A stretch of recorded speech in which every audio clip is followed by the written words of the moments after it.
Paranormal experiences don't really work to a timescale, and therefore, for the spooky season, and indeed for the whole of season 13, we invite you to listen to a dark Minisode. Hi everyone, and welcome to Minisode number 2. And I'd like to thank each and every one of you for the wonderful feedback regarding our first Minisode. The experiences that we cover here on these Minisodes will only be played on these Minisodes. They won't appear on our Dark Bites for Patreons, and they certainly won't appear on the Dark Paranormal show itself. Last week's Minisode was spotted by a few of you as a story that was recognisable. And that's quite simply because I've been doing paranormal podcasting for about 6 years now. And around 2 years ago, I decided to delete around 4 years worth of shows as I rebranded that particular podcast. Now, what that meant, unfortunately, was around 4 years worth of people's submissions had gone forever. And it did play on my mind for some time, the fact that people had sat down to take the time and write out their experiences, that I'd just basically thrown them into the ether. And I therefore thought, what a perfect opportunity, with it being the spooky month and of course season 13, to use a select number of those experiences for these minisodes. Now, not every minisode will feature one of those tales. But if you do find yourself having an air of recognition about a particular minisode, well, now you know why. Plus, it also means you've been following my podcasting journey for quite a while, so sincerely thank you. Our first experience today comes from Josh, and he writes, "Hi there. I've debated sending this in on a few occasions. This is a story I've only told to a few people, and not one I've ever put into words. The occurrences began in October 2008, and I was in college at Greenville, North Carolina, USA at the time. One night, my 6 friends, and a girl I was trying to impress, wanted something to do other than just sit around. One friend excused themselves and returned with a Ouija board, and recommended we drive down to the local graveyard just to see what would happen. Well, I was always taught growing up to never use a Ouija board. But being 18 and invincible, I still decided to not put my hands on the board, but I would drive everyone down and remain an observer. We parked and walked through the middle of the graveyard, sitting under a massive tree, and my 4 friends proceeded to open the lines of communication to the other side. I vaguely remember the ones of us who were not participating. Instead, we were making jokes and trying to scare the individuals with their hands on the board. As soon as the group opened the Ouija board up, they immediately had some activity. The spirit that came to the board was supposedly a young woman named Sarah, who was murdered in the 1950s by her lover, or so the board said. While we did not see her grave at the graveyard, we did confirm later, via old records at the town library, that there was indeed a woman who went missing in the 1950s named Sarah, and her boyfriend was the main suspect in her disappearance, but he was never charged. After asking a few more questions, such as, how's the afterlife, and what do you do in your free time there? The planchette immediately began to move erratically, and then stopped. At this point, no one seemed to be joking, and the group that was playing with the board seemed more curious. So they asked what happened to Sarah. At first, there was no answer. Then the words, "she's gone," were spelt out. At this point, I started to get a chill. I wasn't sure whether this was the paranormal or just me starting to freak out, but I felt it all the same. My friends then asked who they were speaking to, and the question was ignored multiple times. I was getting steadily more and more uncomfortable, but I couldn't stop listening. Then, "When did you die?" came out of Ryan's mouth, and the answer that was given was never. Once this answer came through, I decided to just run as quickly as I could away from the place. I got this weird feeling that if I didn't run then, I wouldn't have the opportunity to again. The others also felt the same, and we all left the spot as quick as we could, without closing the board. The drive back to our dorms was done in silence, and we never spoke of that night again. Fast forward 3 years, and most of the original group have gone their own ways. I'd all but forgotten about the events of that October night. I was living with one of the users of the Ouija board, and we'd all gotten along really well. One night, we were having a deep discussion about the fears of where life would take us after college. I sat down on the couch and was talking with him when the TV turned on with loud static. Immediately I got a chill, but I then brushed it off as maybe someone else in our apartment having the same TV remote, and they must be on the same frequency. We turned the TV off and kept on with our conversation. After about 5 minutes, the living room TV, the TV in my room, and the TV in his room all turned on at the same time. Well, that was enough for both of us, and we left that night and did not go back until we'd finalised an agreement to move out a few days later.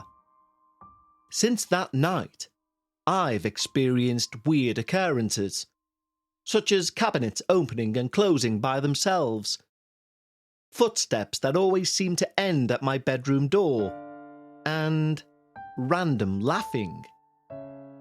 My most recent experience happened on Thursday night. I woke up around 3:15 a.m. with a chill that I just couldn't seem to shake.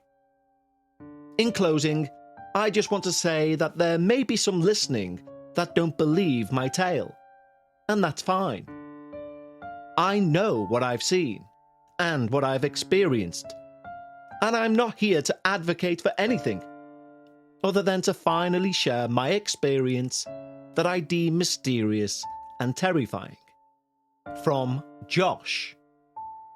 Now, with that amazing little experience there is something that I say often on our Patreon show Dark Bites, and that is, sometimes an experience, no matter the length, will have a certain air of authenticity which you just can't put your finger on.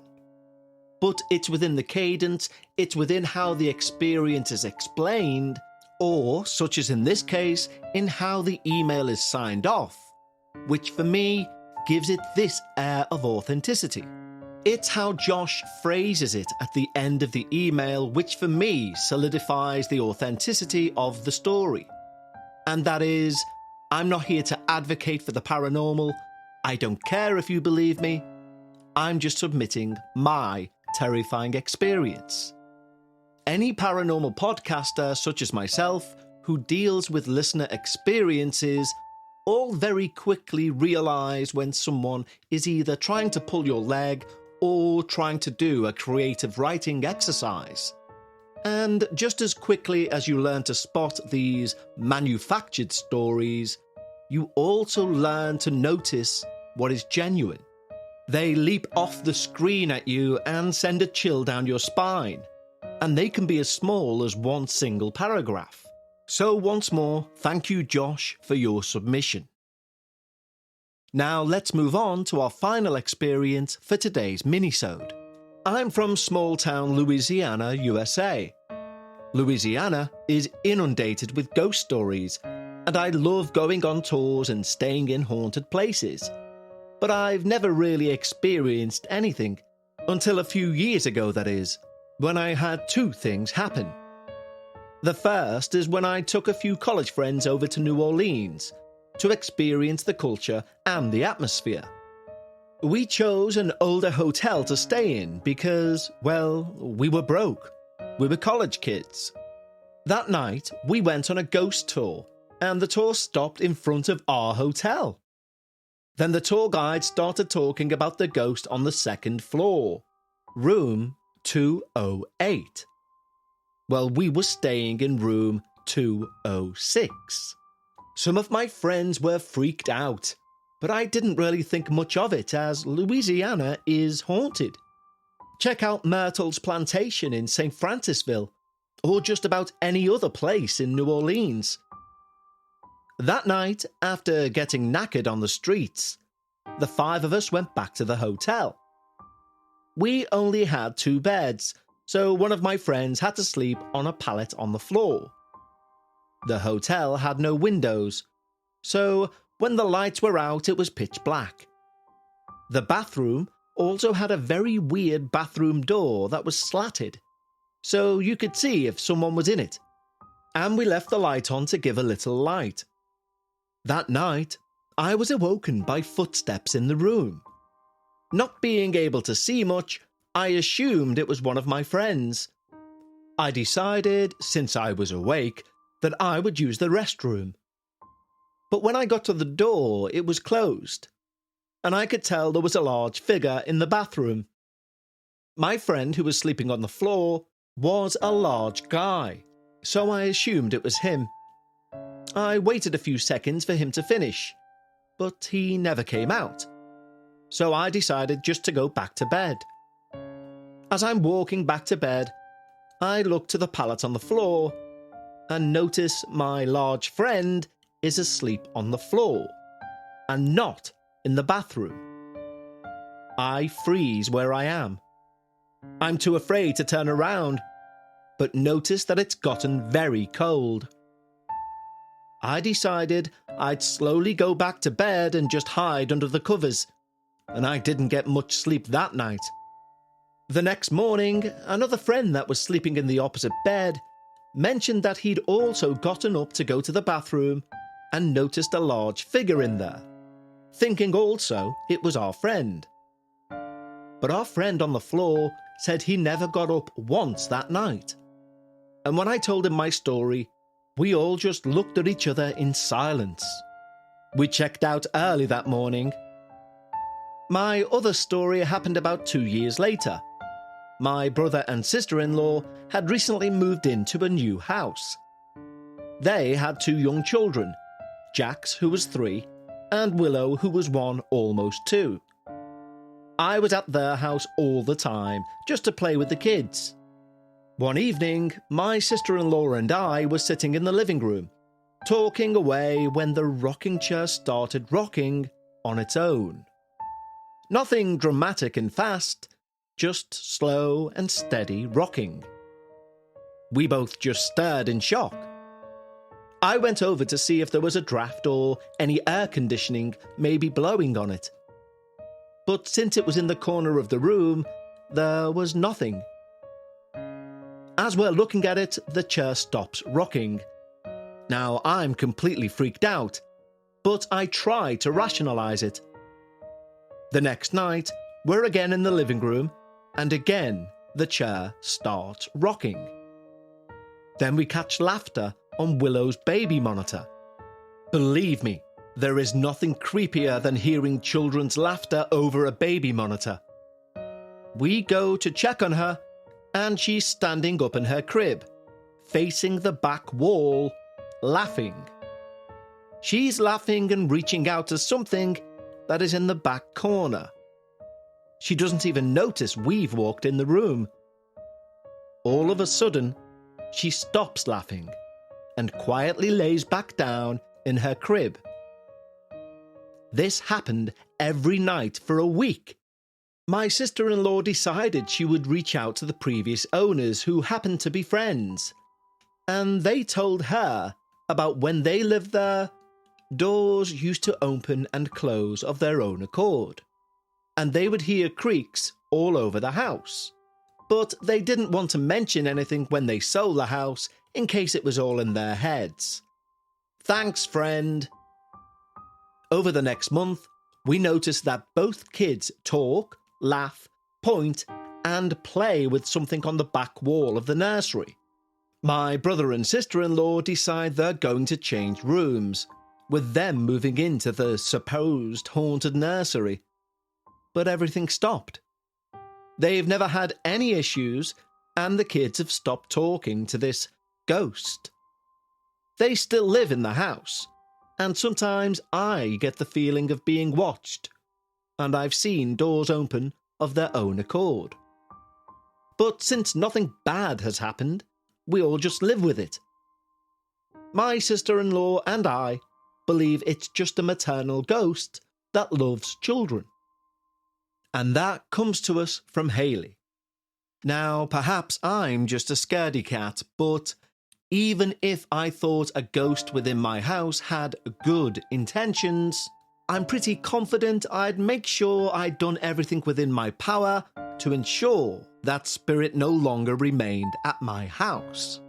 To use this exact example, I know humans who have a wonderful maternal instinct, but absolutely hate other human beings. So, sorry, as well-intentioned as a spirit may be, sharing a house with it is a definite no for me. But once again, thank you, Hayley, for your submission. And so, that wraps up Minisode number 2. I'll speak to you all again on Friday for the Dark Paranormal Series 13, Episode 3.